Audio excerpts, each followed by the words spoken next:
Hello everyone, কেমন আছো তোমরা সবাই? আমি তোমাদের সৌমেন।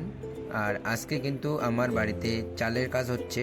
এটা হচ্ছে সিঁড়িঘরে চাল হচ্ছে। আর এখানে দেখতে পাচ্ছ দুজন কাজ করছে। আর এটা কিন্তু টেক্সচার তৈরি হচ্ছে চালের ওপরে যে শেডটা হবে। আর এখান থেকে দেখো কত রিক্সে কাজ হয়। আর এখান থেকে দেখো টিন তুলছে।